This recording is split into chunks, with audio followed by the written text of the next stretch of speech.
بسم اللہ الرحمن الرحیم۔ شروع اللہ کے نام سے جو بڑا مہربان نہایت رحم والا ہے۔ پیارے دوستو، مسلم شریف میں یہ روایت مرکوز ہے کہ حضرت محمد صلی اللہ علیہ وآلہ وسلم نے فرمایا، اگر میں اپنے ماں باپ کو اس دنیا میں پاتا اور میں نماز عشاء کے فرض پڑھ رہا ہوتا تو کسی ایک کی آواز سن لیتا تو میں نماز چھوڑ کر انہیں لبیک کہتا۔ سبحان اللہ۔ ایک مرتبہ حضرت علی رضی اللہ عنہ اپنے حجرے میں تشریف فرما تھے کہ ایک بوڑھی عورت نے آ کر عرض کی، اے امیر المؤمنین، میری 2 ہی اولادیں ہیں، ایک بیٹا اور ایک بیٹی، اور وہ دونوں ہی بڑے نافرمان ہیں اور اکثر اوقات بیمار بھی رہتے ہیں، اور میری بیٹی کا رشتہ لینے کے لیے کوئی تیار نہیں ہے اور نہ ہی میرے بیٹے کو کوئی رشتہ دینے کے لیے تیار ہے۔ میں ایسا کیا کروں کہ اللہ کی طرف سے ان کی زندگی میں نفع اور مال و دولت ہو اور وہ میری نافرمانی بھی کرنا چھوڑ دیں۔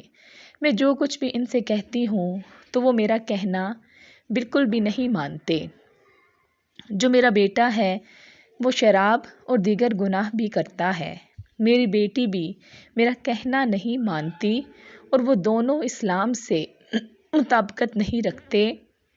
اے امیر المؤمنین، کوئی ایسا عمل بتائیں جس سے میرا بیٹا اور میری بیٹی دونوں ہی راہ راست پر آ جائیں اور دین اسلام سے محبت کرنے لگیں اور میری نافرمانی بھی نہ کریں، ان کے رشتے بھی ہو جائیں اور وہ دونوں صحت مند اور تندرست رہنے لگیں۔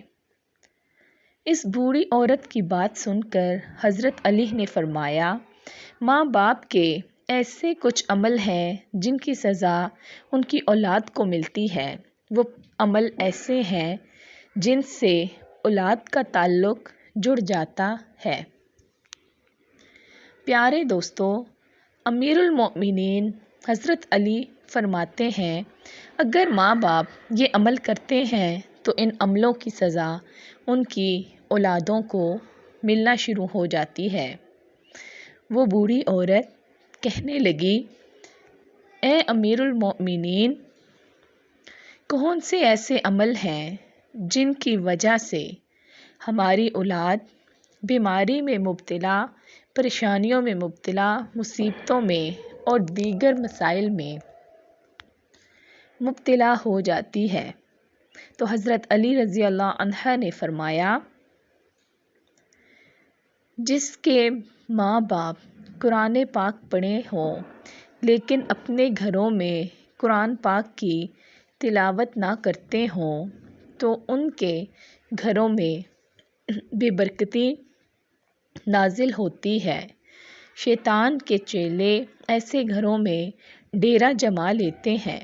شیطان کے چیلے اس ماں باپ کی اولاد کو بھٹکاتے رہتے ہیں جس کی وجہ سے ان کے ماں باپ کی اولادیں بیمار رہنے لگتی ہیں اور گھر میں لڑائی جھگڑے اور ناچاکیاں اور احتمادیاں بڑھ جاتی ہیں، جس کی وجہ سے اس کی اولاد نافرمان ہونا شروع ہو جاتی ہے اور دین اسلام سے بھی دور ہونا شروع ہو جاتی ہے، کیونکہ قرآن پاک اللہ تعالیٰ کی مقدس کتاب ہے جس کے ایک ایک حرف کو پڑھنے والے کو اللہ تعالیٰ 10 نیکیاں عطا فرماتا ہے، اور اس کے ساتھ ہی ہر 10 نیکیوں میں انسان کا مرتبہ اور رتبہ بھی بلند کر دیتا ہے، اور ان نیکیوں کے بدلے میں ان کے گھروں میں برکتیں اور رحمتیں بھی عطا فرماتا ہے، جس کی وجہ سے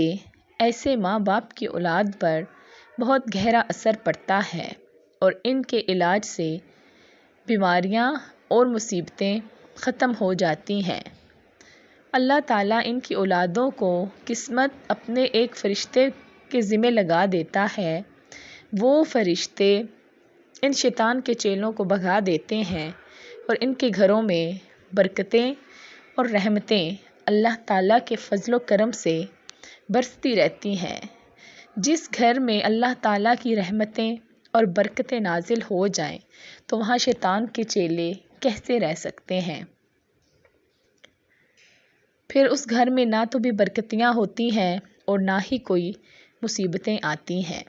تو پیارے دوستو، بعض اوقات یہ بھی دیکھا ہے کہ ہمارے رشتہ دار یا ہم اگر اپنے گھروں میں جھانک کر دیکھیں تو ہمارے گھروں میں اللہ تعالیٰ کی پاک کتاب قرآن مجید جو ہمارے پیارے نبی حضرت محمد صلی اللہ علیہ وآلہ وسلم پر نازل ہوئی ہے، ہمارے گھروں میں پڑے پڑے اس پر مٹی جم جاتی ہے، لیکن ہم قرآن پاک کی تلاوت بہت ہی کم کرتے ہیں۔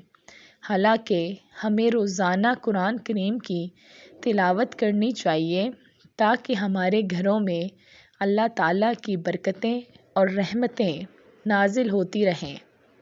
جو ماں باپ قرآن پڑھ کر بھی نہیں پڑھتے، ان کی اولادیں بے حیا، بے شرم اور تنگ دست ہو جاتی ہیں۔ لہٰذا ہر ماں باپ کو چاہیے کہ روزانہ اپنے گھروں میں قرآن پاک کی تلاوت کریں تاکہ اللہ تعالیٰ کے فضل و کرم سے ان کی اولاد نیک ہو اور دین اسلام کے راستے پر چل پڑے۔ پیارے دوستو، اس کے بعد حضرت علی رضی اللہ عنہ نے فرمایا،